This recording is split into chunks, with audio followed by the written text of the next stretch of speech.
अगर आप भी कोई भी दवा खा लेते हैं तो ये खबर आपके लिए बेहद ज़रूरी है। दवा खाने से भी कैंसर की बीमारी हो रही है। कैंसर से खुद को है अगर आपको बचाना तो देखिए ये पूरी खबर।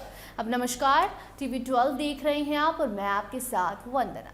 कैंसर को लेकर बड़ी और ज़रूरी चेतावनी सामने आई है। आपको बता दें कि WHO की कैंसर रिसर्च एजेंसी IARC ने 3 आम दवाओं को इंसानों के लिए कैंसरकारी ग्रुप 1 श्रेणी में रखा है। इन दवाओं का इस्तेमाल high blood pressure, fungal infection और ऑर्गन ट्रांसप्लांट के बाद मरीजों के इलाज में किया जाता है। लाखों लोग इन दवाओं का इस्तेमाल करते हैं, इसलिए इस खबर को समझना आपके लिए बेहद ज़रूरी है। लेकिन आपको एक बात और बता दें कि किसी दवा को ग्रुप ए में रखने का मतलब ये नहीं है कि दवा खाने वाले हर व्यक्ति को कैंसर हो जाएगा। इसका मतलब है कि उपलब्ध वैज्ञानिक सबूतों के आधार पर उस दवा और कैंसर के बीच संबंध के पर्याप्त सबूत मिले हैं। इसलिए मरीजों को घबराने के बजाय डॉक्टर की सलाह पर ध्यान देना चाहिए और कोई भी दवा खाने से पहले डॉक्टर्स की सलाह जरूर लेनी चाहिए। इन 3 दवाओं में पहली है हाइड्रोक्लोरोथियाजाइड। इसका इस्तेमाल हाई ब्लड प्रेशर को कंट्रोल करने के लिए किया जाता है। IARC के मुताबिक इसके लंबे समय तक इस्तेमाल और स्क्वैम्स सेल कार्सिनोमा यानी कि एक तरह के स्किन कैंसर के बीच संबंध के पर्याप्त सबूत मिले हैं। होठ के कैंसर को लेकर भी चिंता सामने आई है। इस दवा को लेकर अमेरिका और डेनमार्क में हुई स्टडी में लंबे समय तक इसका इस्तेमाल करने वाले मरीजों में स्किन कैंसर के ज़्यादा मामले देखे गए हैं। विशेषज्ञों के मुताबिक इसकी एक वजह फोटो टॉक्सिसिटी हो सकती है। इसको आसान भाषा में अगर समझे तो ये दवा स्किन को सूरज की अल्ट्रावायलेट यानी UV किरणों के प्रति ज़्यादा संवेदनशील बना सकती है। ऐसे में धूप से त्वचा में DNA को नुकसान पहुंचने का खतरा बढ़ सकता है। दूसरी दवा की अगर हम बात करें तो दूसरी दवा है वोरिकोनाजोल। इसका इस्तेमाल गंभीर फंगल इन्फेक्शन के इलाज में किया जाता है, खासकर कमजोर इम्यून सिस्टम वाले मरीजों में इसका इस्तेमाल होता है।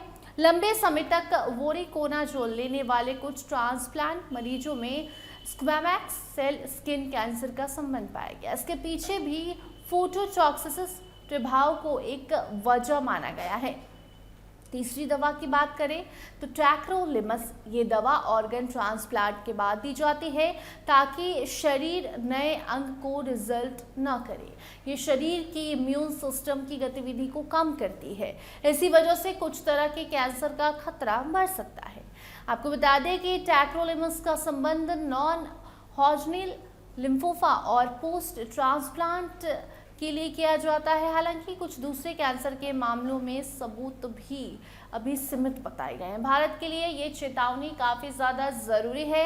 हाइड्रोक्लोरोथियाजाइड का इस्तेमाल ब्लड प्रेशर के इलाज में किया जाता है, तो वहीं दूसरी तरफ वोरिकोनाजोल कमजोर इम्यून सिस्टम वाले पेशेंट्स और टैक्रोलिमस ट्रांसप्लांट के बाद की देखभाल में काफ़ी ज़्यादा महत्वपूर्ण भूमिका निभाती है।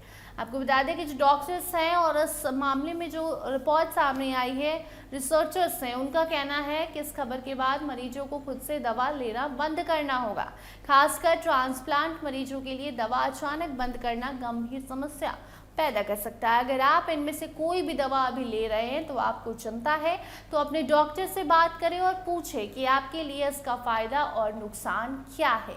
आपको बता दें कि डॉक्टर से आप सलाह लेने बगैर कोई भी दवा नहीं लीजिए और हर रोज़ किसी भी दवा की आदत भी आपकी बॉडी को नहीं पड़नी चाहिए। बाकी दवा की ज़रूरत, उसकी मात्रा, कितने समय से ली जा रही है और मरीज की दूसरी स्वास्थ्य कंडीशंस को देखते हुए डॉक्टर्स फैसला करते हैं कि कौन सी दवा आपको लेना है, कौन सी नहीं।